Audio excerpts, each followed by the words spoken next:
Hello everyone, स्वागत है आज के इस वीडियो में। दोस्तों, आज हम बात करने वाले हैं कॉन्जुगेट फोकल या कॉन्जुगेट फोकाई जिसे बोलते हैं, संयुग्मी फोकस दूरी। तो यहाँ गोली दर्पण में क्या होता है, देखिए बेसिकली आपका अगर मान लीजिए अवतल दर्पण है, उसका जो प्रिंसिपल एक्सिस है, ठीक है, जिसे आप लोग मुख्य अक्ष बोलते हैं। तो अवतल दर्पण में मुख्य अक्ष पर ऐसे दो बिंदु रहेंगे जिनमें से अगर पहले बिंदु पर वस्तु रखें तो उसका चित्र दूसरे बिंदु पर बने, और दूसरे बिंदु पर वस्तु रखें तो उसका चित्र पहले बिंदु पर बने।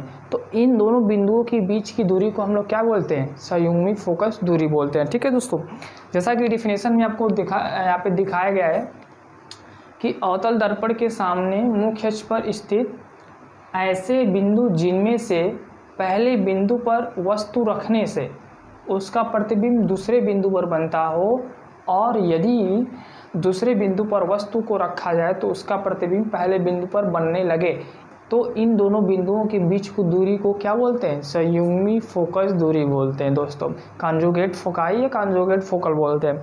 अब जैसे कि इसको हम फिगर से समझते हैं, इसका हम प्रतिबिंब बनाते हैं तब समझते हैं। ठीक है,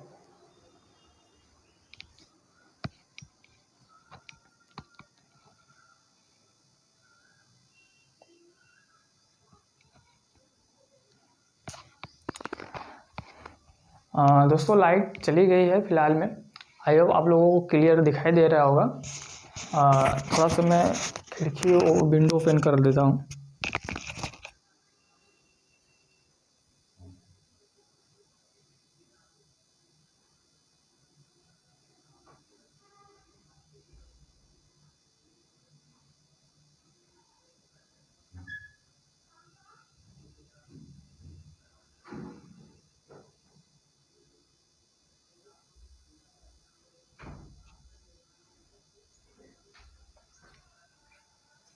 ठीक है,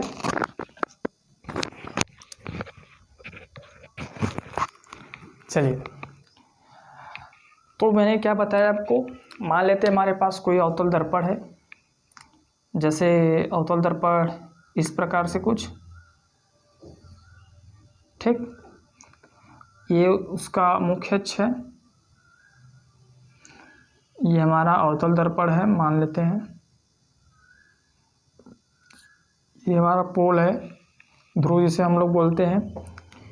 यह हमारा एफ है, यह हमारा सी है। ठीक है, अब हम क्या करते हैं कि पहले वस्तु को पहले बिंदु पर रखते हैं। मान लेते हैं कि हम कहीं रख दे रहे हैं, सी और एफ के बीच में रख दे रहे हैं, या अनंत और केंद्र के बीच में रख दे रहे हैं। ठीक है, चलिए हम मान लेते हैं कि वस्तु हम यहाँ पे रख दी है ऐसे। ठीक है, तो इसका प्रतिबिंब कहाँ बनेगा, मुख्य अक्ष के समांतर चलेगी, दर्पण से टकराएगी, कहाँ से होके जाएगी, मुख्य फोकस से होके जाएगी। ठीक, दूसरा क्या है कि केंद्र से जाएगी, दूसरा किरण आरेख केंद्र से जाएगी। थोड़ा सा इसको आप सीधा करिएगा। ठीक है, यहाँ पे ये दोस्तों देखिए वक्रता केंद्र से जा रही है, तो इसका जो चित्र बन रहा है उसका चित्र कहाँ बन रहा है, केंद्र और फोकस दूरी फोकस के बीच बन रहा है।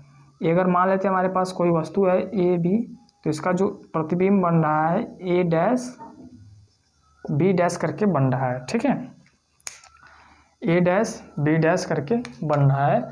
कहाँ बन रहा है, वक्रता केंद्र और फोकस के बीच में बन रहा है। दोस्तों यह किरण आरेख हमने खींच दिया। कहाँ पे वस्तु रखा था, वक्रता केंद्र और किसके बीच में रखा था, अनंत के बीच में रखा था। तो उसका जो चित्र बना है वक्रता केंद्र और मुख्य फोकस के बीच में बना है। कहाँ बना है मेरे भाई, वक्रता और मुख्य फोकस के बीच में इसका इमेज का फॉर्मेशन हुआ है। तो ये आपका पहला है। अब हम क्या करते हैं, इसी बिंदु पर अब हम लोग वस्तु रखते हैं जहाँ पे हमारा चित्र बना है। ठीक है, तो यहीं पर अगर हम वस्तु रखते हैं इस प्रकार से, चलिए मान लीजिए हमारा ये वस्तु है। ठीक, एक जाएगी दर्पण से टकराएगी। ठीक है, दर्पण से टकराने के बाद कहाँ से होकर जाएगी, मुख्य फोकस से होकर जाएगी। ठीक है दोस्तों, थोड़ा सा कॉम्प्लिकेटेड बन जा रहा है, आप ध्यान दीजिएगा। ये देखिए, ये वाला जो हमारा वस्तु है, ये वाला, इसको हम OP बोलते हैं, ठीक है। तो इसका क्या है कि हमने इसी पर रखा तो इसका जो इमेज बनेगा, अब कहाँ बनेगा ध्यान दीजिए। दूसरा चीज़ क्या है कि मुख्य फोकस से होकर जाएगी तो दर्पण के कहाँ टकराएगी, दर्पण के, इसको थोड़ा सा बढ़ा देते हैं यहाँ पे, ठीक। ये है। अब हमारा जो दूसरा किरण आरेख है, दूसरा किरण आरेख ही ये वाला है। तो ये जो आपका जाएगी भाई, यहाँ से होके जा रही है, देख लीजिए, ठीक है। यहाँ पे हमारा मिल रहा है, तो इस वस्तु का जो चित्र बन रहा है, जो हमारा OP है वो बन रहा है और P डैश बन रहा है। दोस्तों फिगर थोड़ा कॉम्प्लिकेटेड है, थोड़ा सा यहाँ पे समझिएगा कि पहले हमने वस्तु को कहाँ रखा है। वस्तु को देखिए, हमने पहले AB माना है, तो इसका चित्र बना है A डैश B डैश। फिर हमने वस्तु रखा है इसी बिंदु पर OP, तो हमारा जो इमेज बन रहा है O डैश P डैश बन रहा है, जो कि बनना चाहिए था AB पर, ठीक है, जो कि कहाँ बनना चाहिए था, AB पर। फिगर थोड़ा सा क्लियर आप बनाएंगे तो आपका अच्छा बनेगा, ये यहीं इसके नीचे बनेगा, ठीक है, इधर ही कहीं बनेगा, आप स्केल से इसको जब बनाएंगे तब बन जाएगा। तो इन दोनों बिंदुओं के बीच की जो दूरी होती है उसे हम फोकस क्या बोलते हैं, संयुग्मी फोकस दूरी बोलते हैं, कॉन्जुगेट फोकाई बोलते हैं, ठीक है। तो सीधा सा कॉन्सेप्ट ये है कि अगर हमारे पास मुख्य अक्ष पर दो बिंदु है, अगर इस पे हम वस्तु रख रहे हैं तो हमारा चित्र इस पे बनेगा, अगर इस पे हम वस्तु रख रहे हैं तो हमारा चित्र इस बिंदु पर बनेगा। इन दोनों बिंदुओं के बीच की दूरी को ही संयुग्मी फोकस दूरी कहते हैं। आप चित्र बना लीजिएगा, थोड़ा सा क्लियर बड़ा बनाइएगा तो बन जाएगा, ठीक है। तो इसमें कोई दिक्कत बताइए, कोई समस्या है, इसको आप नोट कर लीजिए। अब हम रेखीय आवर्धन के बारे में डिस्कस कर लेंगे, ठीक है। आई होप आप समझ गए होंगे, वीडियो को नोट करके और पॉज करके इसको नोट कर लीजिए। चलिए, बहुत अच्छी बात है, आपने नोट कर लिया।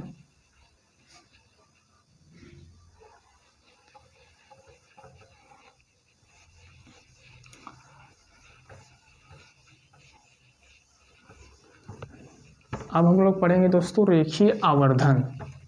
किसी को पता है रेखीय आवर्धन क्या होता है? दर्पण में रेखीय आवर्धन क्या होता है, किसी को पता है? दर्पण में रेखीय आवर्धन क्या होता है?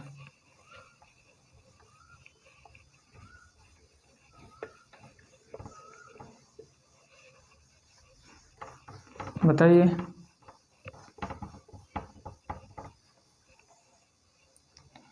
दर्पण में रेखीय आवर्धन क्या होता है? तो हमारा हेडिंग रहेगा प्रतिबिंब का रेखीय आवर्धन। प्रतिबिंब का रेखीय आवर्धन, ठीक है। लीनियर मैग्निफिकेशन ऑफ इमेज, ये हमारा हेडिंग है। देखिए, वस्तु का जो लंबाई होता है और जो उसके प्रतिबिंब का लंबाई होता है, उन दोनों की रेशियो को ही हम लोग रेखीय आवर्धन कहते हैं, ठीक है। मतलब वस्तु कितना का साइज में बड़ा है, उसका इमेज कितना बड़ा है, इन दोनों का रेशियो आप ले लीजिए, तो इन दोनों के रेशियो को ही हम लोग रेखीय आवर्धन कहते हैं, ठीक। तो इसका डिफिनेशन हो जाएगा वस्तु के प्रतिबिंब, वस्तु के प्रतिबिंब की लंबाई तथा वस्तु के लंबाई के अनुपात को, वस्तु की लंबाई के अनुपात को यहाँ पे लिख लीजिएगा, वस्तु की लंबाई के अनुपात को रेखीय आवर्धन कहते हैं।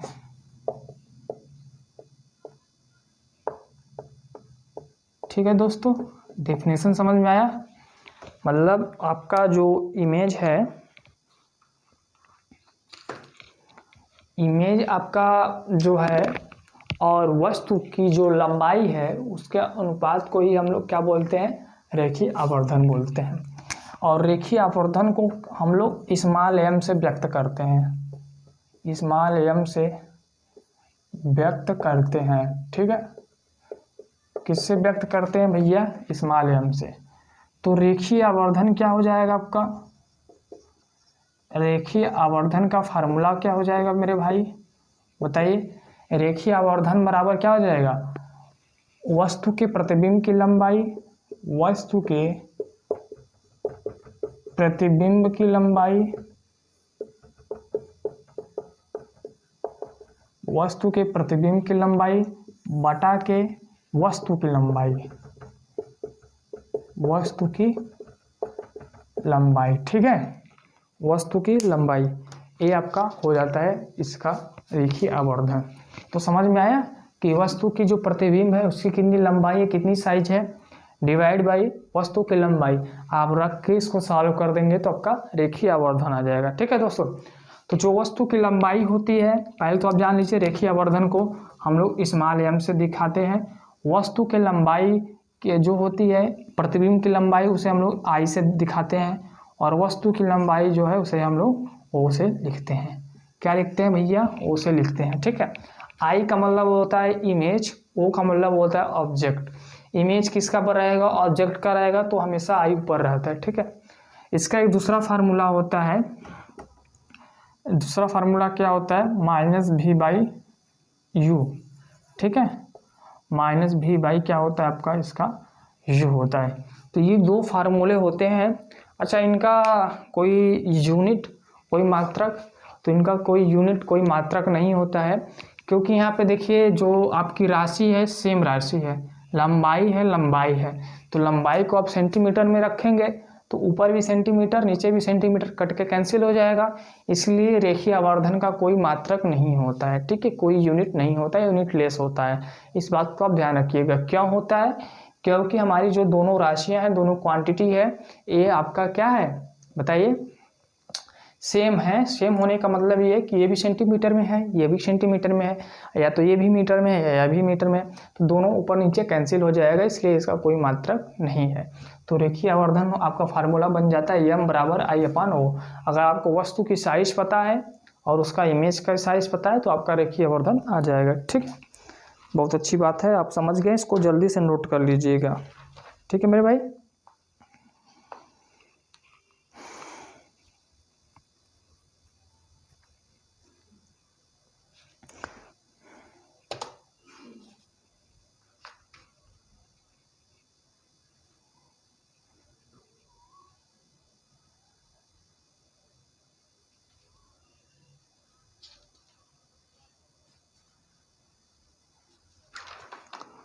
दोस्तों हो जाएगा तो बताइएगा। अब हम लोग कुछ क्वेश्चन करेंगे।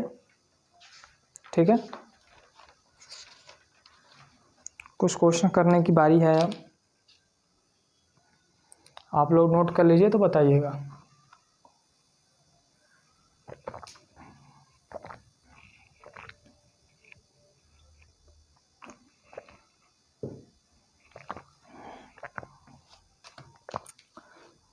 चलिए, आपको रेखीय आवर्धन समझ में आ गया है। रेखीय आवर्धन कुछ नहीं होता है, ठीक है, आई अपान ओ होता है या माइनस भी बाई यू होता है।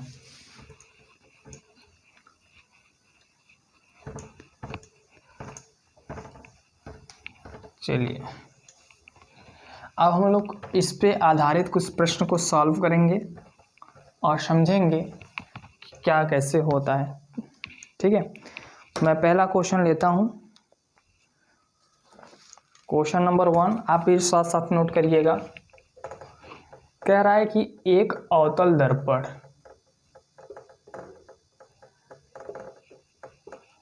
एक अवतल दर्पण की वक्रता त्रिज्या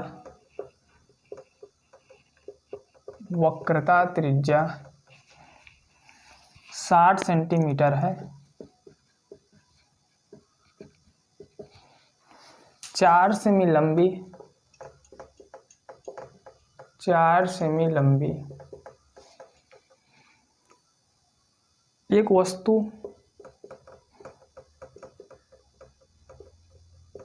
वस्तु दर्पण से 45 सेंटीमीटर की दूरी पर रखी गई है भाई, की दूरी पर रखी गई है। ठीक है, प्रतिबिंब की स्थिति एवं लंबाई ज्ञात करना है आपको। प्रतिबिंब की स्थिति एवं लंबाई ज्ञात कीजिए।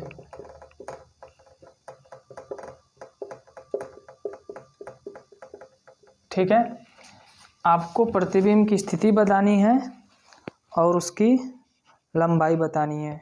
ठीक है, तो दोस्तों सबसे पहले हमें क्वेश्चन में दिया क्या है। पहले एक बात बताइए, आप लोगों को दिखाई दे रहा है क्लियर? लाइट की थोड़ी समस्या हो गई है, बट आई होप आपको दिखाई दे रहा होगा। ओके, तो मेरे भाई क्वेश्चन नंबर पहला देखिए क्या है। एक अवतल दर्पण की वक्रता त्रिज्या 60 सेंटीमीटर दे दी है, मतलब एफ की वैल्यू आपको कितना दिया, -60 सेंटीमीटर दे दिया है। तो आपको जो जो पता है पहले उसको लिख लीजिए। एफ की वैल्यू आपका -60 सेंटीमीटर दे दिया है पहली लाइन में। अवतल दर्पण है इसलिए आपकी फोकस दूरी जो होगी ऋणात्मक होगी, ये बात आप हमेशा याद रखिएगा। ठीक है, 4 सेमी लंबी एक वस्तु, 4 सेमी लंबी एक वस्तु का मतलब वस्तु की जो लंबाई ओ दे दिया है, मतलब आपको ओ की वैल्यू कितना दे दिया है, 4 सेंटीमीटर दे दिया है। दर्पण से 45 सेंटीमीटर की दूरी पर रखी गई है, मतलब दर्पण से वस्तु की दूरी कितनी है, 45 सेंटीमीटर। इसका मतलब क्या, -45 सेंटीमीटर आपको u की वैल्यू दे चुकी है। ठीक है, पूछ रहा है कि प्रतिबिंब की स्थिति क्या होगा, मतलब आपको भी बताना है, दर्पण से प्रतिबिंब की कितनी दूरी रहेगी ये बताना है, एवं लंबाई ज्ञात करना है। मतलब कहने का मतलब आपको क्या पता करना है, भी फाइंड करना है और आई आपको पता करना है। ठीक है, मतलब स्थिति बता देना है और आपका जो इमेज बन रहा है उसकी साइज क्या होगी, उसकी लंबाई क्या होगी, ये आपको बताना है दोस्तों। तो सर्वप्रथम हम लोग क्या करेंगे इस क्वेश्चन में, सर्वप्रथम एफ दिया है, यू दिया है, तो हम भी निकाल लेते हैं दर्पण सूत्र से। दर्पण सूत्र क्या होता है बताइए, 1/f बराबर 1/u + 1/v, यही तो होता है दर्पण सूत्र। ठीक है, इसी में सब पुट कर दीजिए। 1/f कितना दिया है, 60 सेंटीमीटर बराबर 1/u कितना है भैया, u की वैल्यू क्या है, -45 + 1/v हो जाएगा। ये देखिए सब माइनस ऊपर चला जाएगा। ठीक है, तो ये इधर आ जाएगा तो माइनस इस साइड आएगा तो प्लस हो जाएगा, तो ये आपका आ जाएगा बराबर 1/v।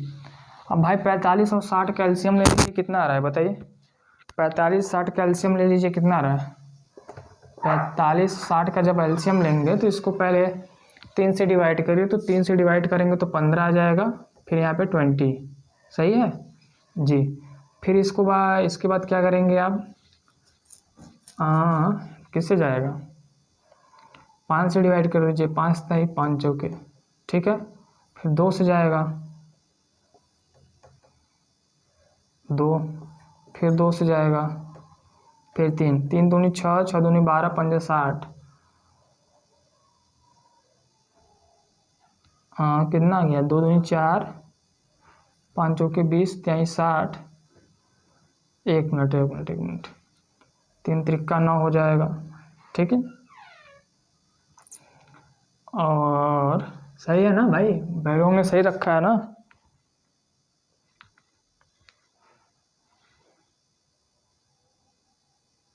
एक मिनट मेरे भाई, यहाँ पे थोड़ी सी मिस्टेक हो गई है, सॉरी। मिस्टेक क्या हुआ है कि आपको वक्रता त्रिज्या 7 सेंटीमीटर दिया है ना, देख रहे हैं गड़बड़ा गई मैटर। ठीक है, आपको वक्रता त्रिज्या 60 सेंटीमीटर दिया है, न कि आपको एफ की वैल्यू दिया है। वक्रता त्रिज्या आपको कितना दे दिया है, 60 सेंटीमीटर दे दिया है। ठीक, तो भाई वक्रता त्रिज्या क्या होता है, मतलब एफ की वैल्यू क्या होती है, r/2 होती है। तो यहाँ पे देखिए वक्रता त्रिज्या 60 सेंटीमीटर है, तो इसको जब डिवाइड करेंगे तो एफ की वैल्यू क्या आ जाएगी, -30 सेंटीमीटर आ जाएगी। ठीक है, तो जो एफ है आपका -30 सेंटीमीटर है। -30 क्यों लिख रहे हैं, क्योंकि यहाँ आपका वक्रता त्रिज्या दिया है। ठीक है, तो इस बात को ध्यान रखिएगा कि क्वेश्चन में दिया क्या है, जल्दीबाजी करेंगे तो यही मिस्टेक होता है। चलिए फिर से हम लोग अपने सवाल पर आते हैं। तो एफ की वैल्यू क्या रखेंगे, ये 30 रखेंगे, बराबर 1/, आपका दिया ही है, +1/, भी हो जाएगा। इसको इस साइड लेके आएंगे तो क्या हो जाएगा भाई, बताइए, +1/45 = 1/v। ठीक है, चलिए इसको हटा देते हैं, अब इसकी ज़रूरत नहीं है। 30 और 45 कैल्शियम लीजिए, कितना आ रहा है, 30 और 45 कैल्शियम लेंगे तो कितना आ जाएगा आपको बताइए। 30 और 45 का एलसीएम लेंगे तो 90 आ जाएगा। अगर आपको एलसीएम लेने नहीं आ रहा है तो कैसे लेंगे एलसीएम, 30 और 45 का एलसीएम लेना है, पहले 3 से डिवाइड कर दीजिए, फिर 3 से डिवाइड कर दीजिए, फिर 5 से डिवाइड कर दीजिए, फिर 2 से डिवाइड कर दीजिए। 5 दूनी 10, 30, 30 3 90। तो भैया इसका एलसीएम कितना आ गया आपका, 90 आ गया। ठीक है, एलसीएम 90 आ गया, तो यहाँ पे 90 लिख लीजिए, डिवाइड बाई 30 से डिवाइड करेंगे 3 आएगा, 3 का ऊपर मल्टीप्लाई करेंगे ये आ जाएगा, प्लस 45 से डिवाइड करेंगे 2 आएगा, 2 का ऊपर मल्टीप्लाई करेंगे 2 आ जाएगा ये। ठीक है, समझ में आ गया कि नहीं। 3 में से 2 घटा देंगे तो कितना आ जाएगा, 1/, ये। अब भी की वैल्यू यहाँ से क्या हो जाएगी, -19 सेंटीमीटर आ जाएगा। भी आपका कितना आ गया भैया, -90 सेंटीमीटर आ गया। ठीक है, अब देखिए आपको भी पता चल गया, मतलब आपका जो दर्पण है उससे वस्तु की दूरी 90 सेंटीमीटर है, यह पता चल गया। अब आपको क्या पता करना है मेरे भाई, अब आपको पता करना है कि आपकी साइज क्या होगी, किसकी साइज, वस्तु की इमेज की साइज। तो दूसरा फार्मूला लगेगा I = -v/u। ठीक है, क्या लगेगा, -v/u लगेगा। ठीक है, या तो आप एक चीज़ और ये वाला लगाइए या तो दूसरा लगा दीजिए। आपको I निकालना है,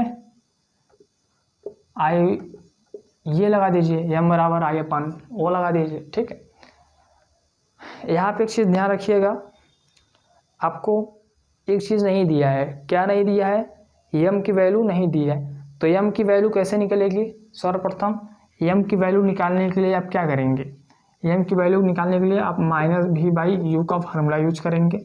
m की वैल्यू क्या है, यहाँ पे कैसे आएगा, माइनस, आपका क्वेश्चन फार्मूले वाला माइनस है, भी आपका 19 सेंटीमीटर है। दोस्तों देखिए ये माइनस आपका फार्मूला है, ठीक है, लेकिन ये वाला माइनस आप नहीं रखेंगे क्योंकि ये माइनस कैलकुलेशन के बाद आया है। यह माइनस यहाँ बताता है कि आपकी जो चित्र बनेगी रियल बनेगी, वास्तविक बनेगी।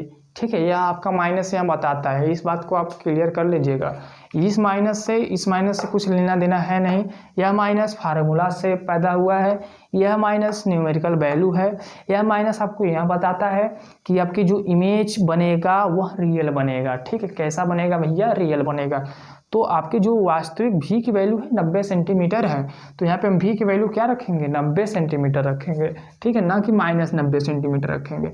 तो u आपका कितना दे दिया है बताइए, u कितना दिया है, u आपको दिया है 45 सेंटीमीटर। ठीक है, यहाँ पे u भी आप कैसे रखेंगे, माइनस में नहीं रखेंगे। ठीक है, न्यूमेरिक वैल्यू रखेंगे सिर्फ। तो इसको डिवाइड कर दीजिए तो m की वैल्यू आ जाएगी -2 सेंटीमीटर। कितना आएगी मेरे भाई, -2 सेंटीमीटर। तो आपका रेखीय आवर्धन का जो आ गया वैल्यू -2 सेंटीमीटर नहीं, सिर्फ -2। अब हमें क्या यूज करना है, m = I/O से। m की वैल्यू -2 सेंटीमीटर है, I आपको कितना दिया है, I पता करना है, O की वैल्यू कितनी दी है, 4 सेंटीमीटर। ठीक है, O की वैल्यू कितना दिया है भैया, 4 सेंटीमीटर दिया है। तो 4 का मल्टीप्लाई जब 2 में करेंगे तो I बराबर क्या आ जाएगा, I की वैल्यू क्या हो जाएगी बताइए, I की वैल्यू हो जाएगी -8 सेंटीमीटर हो जाएगा मेरे भाई, -8 सेंटीमीटर हो जाएगा। तो सर्वप्रथम आपसे क्या पूछा था, प्रतिबिंब की स्थिति क्या है, प्रतिबिंब की स्थिति दर्पण से 90 सेंटीमीटर की दूर बनेगी और वस्तु की जो लंबाई है ठीक है। वस्तु के प्रतिबिंब की लंबाई जो है वो 8 सेंटीमीटर बनेगी। कितने सेंटीमीटर बनेगी मेरे भाइयों? 8 सेंटीमीटर बनेगी। तो इस क्वेश्चन में कुछ नहीं करना था, सिर्फ आपको दर्पण सूत्र लगाना था और रेखीय आवर्धन का फार्मूला यूज करना था, क्वेश्चन सॉल्व हो जाएगा। तो इससे आप नोट कर लीजिए, मैं नेक्स्ट क्वेश्चन डिस्कस करने वाला हूँ। ठीक,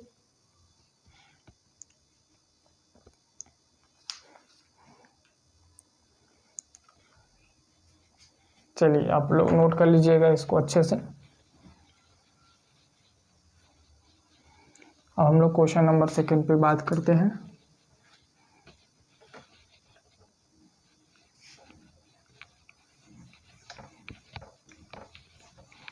देखिए बहुत आसान सवाल है, ये सब एग्जाम में आने के चांसेस रहते हैं। ठीक है,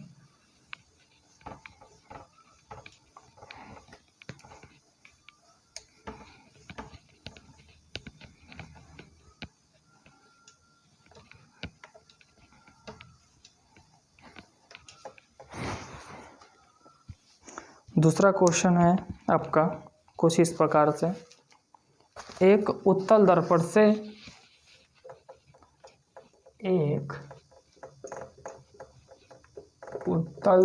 से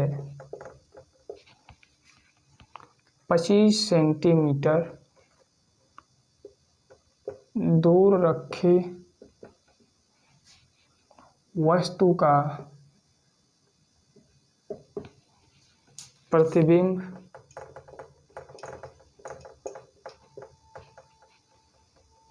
वस्तु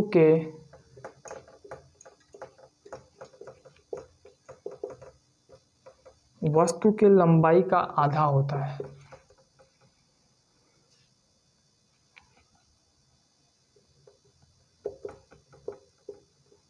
आधा बनता है, ऐसे लिखो। दर्पण की फोकस दूरी ज्ञात करिए। दर्पण की फोकस दूरी ज्ञात कीजिए। ठीक है मेरे भाई, दर्पण की क्या ज्ञात करना है? फोकस दूरी ज्ञात करना है। ठीक,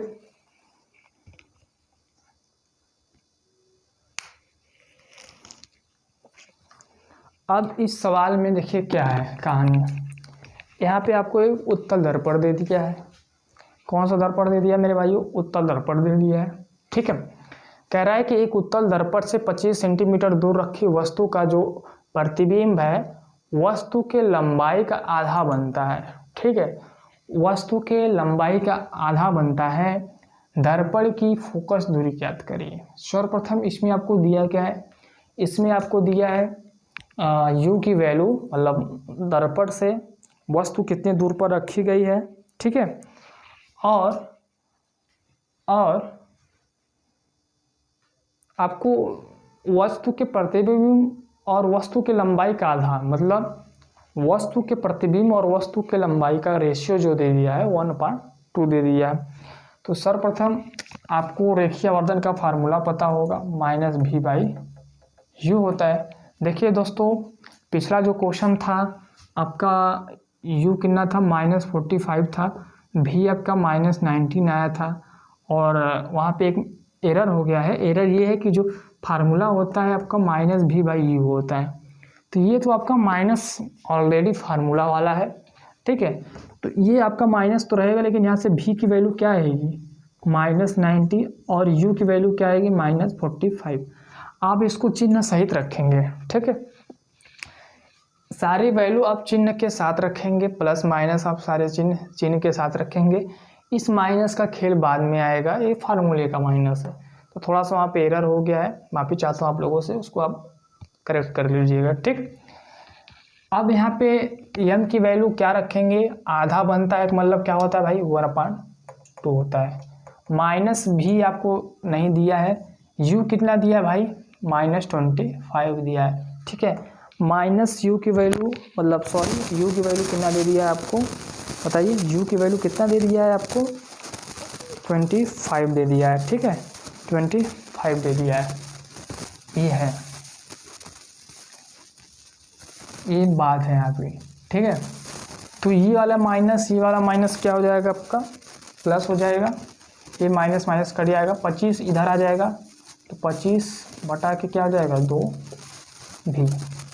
तो यहाँ से जो v की वैल्यू आई है क्या है 25/2 सेंटीमीटर आई है भाई।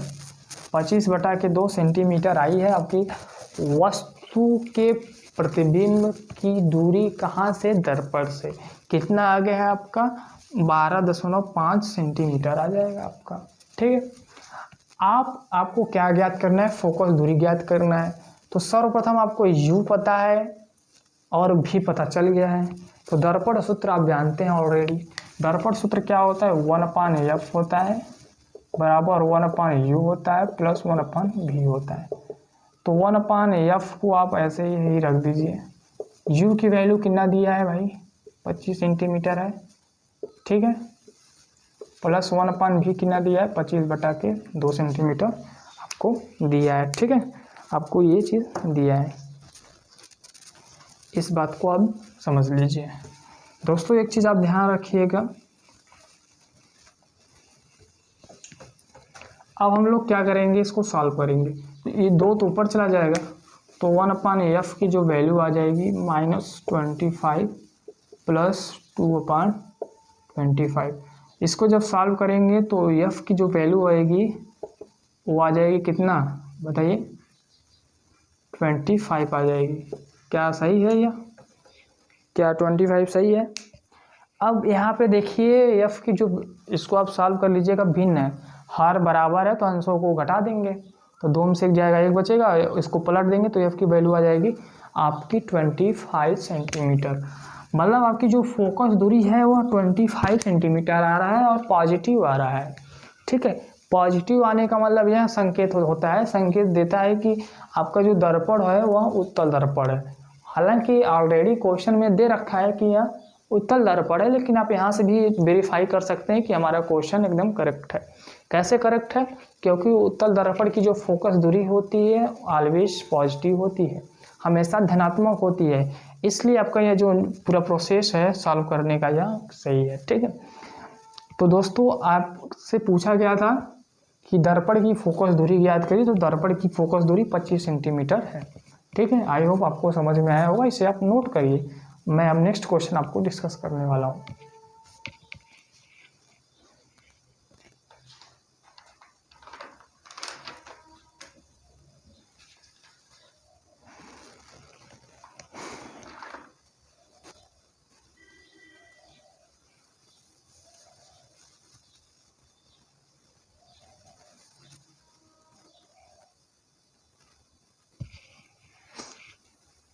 नोट कर लीजिए।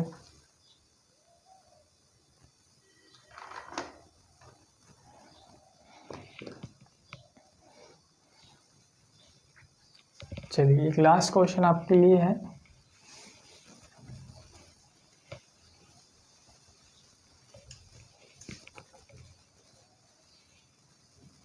क्वेश्चन नंबर 3 आपके लिए लास्ट क्वेश्चन है आज के इस क्लास का, जो कि बहुत खास क्वेश्चन होने वाला है। ठीक है, बहुत ही खास क्वेश्चन होने वाला है। चलिए पहले क्वेश्चन को हम लोग नोट डाउन करते हैं अपनी कॉपी में, उसके बाद बात करते हैं। क्वेश्चन नंबर 3 देखिए क्या कह रहा है कि एक अवतल दर्पण, एक अवतल दर्पण से 30 सेमी दूरी पर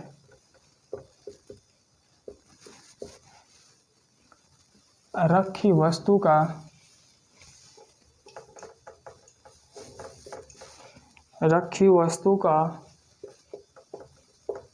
तीन गुना वास्तविक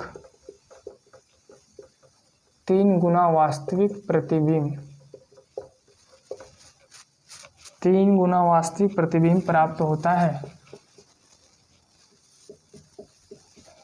3 गुना वास्तविक प्रतिबिंब क्या होता है भैया? प्राप्त होता है।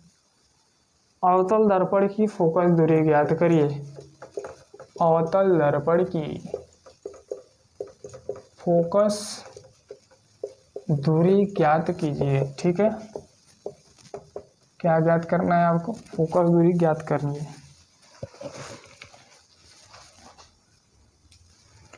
अब इस क्वेश्चन में थोड़ी सी राज की बात है। राज का मतलब ये है कि कुछ खास बात है। देखिए, ऐसे क्वेश्चन को सॉल्व करने के लिए सबसे पहले आपको कुछ ज्ञान की ज्ञान होना चाहिए। ज्ञान का मतलब मैं कुछ टॉपिक के बारे में बात करने वाला हूँ अभी आप ध्यान दीजिए। कह रहा है कि एक अवतल दर्पण 30 सेंटीमीटर दूरी पर रखी वस्तु का 3 गुना वास्तविक प्रतिबिंब प्राप्त होता है। ठीक है, सबसे पहले आपको देखिए 30 सेंटीमीटर दूरी पर वस्तु रखा गया है, तो जाहिर सी बात है आपको u की वैल्यू कितना दे दिया है भाई, -30 सेंटीमीटर आपको दे दिया है। ठीक है, ये आपको क्वेश्चन में दे दिया है। अब दोस्तों, जब आपसे क्वेश्चन में कह दिया कि 3 गुना है, आधा है, 2 गुना है, 4 गुना है, इसका मतलब आपको रेखीय आवर्धन दिया है। इस बात को आप लिख लीजिएगा। अगर क्वेश्चन में आपको बोल रहा है कि हमारा जो इमेज है वो 3 गुना प्राप्त हो रहा है, 4 गुना प्राप्त हो रहा है, आधा प्राप्त हो रहा है, इसका मतलब यह हुआ कि आपको रेखीय आवर्धन दिया है। ठीक है, मतलब आपको यहाँ की वैल्यू दी है। ये पहला पॉइंट। दूसरा पॉइंट क्या है? दूसरा पॉइंट ये है, ये आपका जो वास्तविक लिखा है प्रतिबिंब कैसा है मेरे भाई, प्रतिबिंब आपका वास्तविक है। प्रतिबिंब आपका कैसा है? वास्तविक है। जब भी क्वेश्चन में प्रतिबिंब वास्तविक देता है तो आपका रेखीय आवर्धन धनात्मक होता है। जब भी आपका प्रतिबिंब वास्तविक देता है तो आपका रेखीय आवर्धन क्या होता है मेरे भाई? पॉजिटिव होता है। तो m की वैल्यू आपको पता चल गई कि +3 है। क्या है? +3 है। क्यों है 3? क्योंकि आपकी जो चित्र है भाई वो वास्तविक है। अगर इसी पे कहता है कि आभासी है तो आपका जो m की वैल्यू होता -3 हो जाता है। दूसरा खास बात, ठीक है, इस बात को नोट करिएगा। तो आपसे क्या पूछा है? फोकस दूरी पूछा है। अब हम जानते हैं भाई, क्या जानते हैं बताइए? m बराबर क्या होता है बताइए?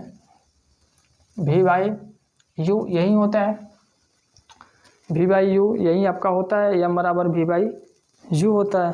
ठीक है, तो यहाँ पे अब हम लोग क्या कर देंगे, यहाँ पे हम लोग क्या करेंगे अब बताइए? m बराबर v की वैल्यू आपको निकालना है। m की वैल्यू क्या है? 3। तो यहाँ पे क्या हो जाएगा मेरे भाई? 30।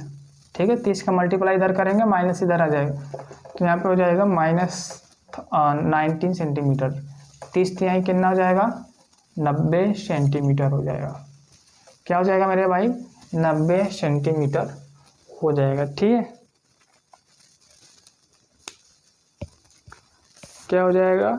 90 सेंटीमीटर हो जाएगा। अब हम लोग दर्पण सूत्र जानते हैं। दर्पण सूत्र क्या होता है? 1/f बराबर 1/u प्लस 1/v से 1/f आपसे पूछ रहा है, 1/-30 सेंटीमीटर दिया है, प्लस 1/v कितना दिया है? ये दिया है। ठीक है, अब हम क्या करेंगे, इसको पलट देंगे। तो एलसीएम ले लेते हैं। एलसीएम लेंगे तो 90 आ जाएगा।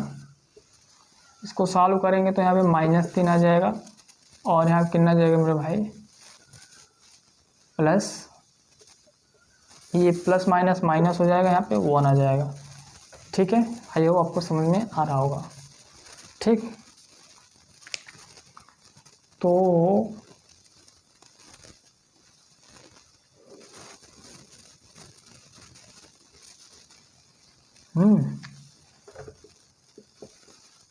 बताइए, सही जा रहा है क्वेश्चन?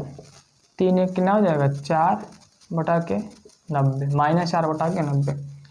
मतलब दोस्तों 1/f की जो वैल्यू आ रही है वो 4/90 आ रही है। ठीक है, एक चीज़ ध्यान रखिएगा, यहाँ पे माइनस आपका ये माइनस है, तो ये आपका प्लस हो जाएगा, ये भी प्लस हो जाएगा, ये भी प्लस हो जाएगा, तो 3 में से एक जाएगा, क्या हो जाएगा? 2। ठीक है, 2 हो जाएगा। समझ में आया? 3 में से एक जाएगा तो 2 बचेगा।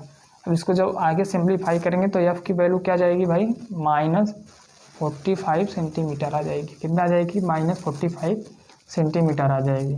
ठीक है, तो आपका जो फोकस दूरी है अवतल दर्पण की कितनी आ गई? -45 सेंटीमीटर आ गई। तो दोस्तों आज के क्लास में हम लोगों ने क्या सीखा? आज की क्लास में हम लोगों ने सीखा कॉन्जुगेट फोकाई क्या होता है, रेखीय आवर्धन क्या होते हैं, ठीक है, और उस पे आधारित कुछ क्वेश्चन के बारे में हमने अभ्यास किया, प्रैक्टिस किया। दोस्तों आगे की कहानी है कि हम लोग दर्पण की पहचान कैसे करेंगे, कैसे जानेंगे कि यहाँ अवतल दर्पण है, उत्तल दर्पण है, कैसे समझेंगे, ठीक है। तो यह सब सारी बातें हम लोग नेक्स्ट क्लास में करेंगे। आज की क्लास का मोटो यही था कि आपको रेखीय आवर्धन के बारे में बताना, ठीक। फिर हमारा ये चैप्टर बस कुछ ही एक लेक्चर मात्र और है, एक लेक्चर में, एक क्लास में हमारा चैप्टर ख़त्म हो जाएगा, ठीक है।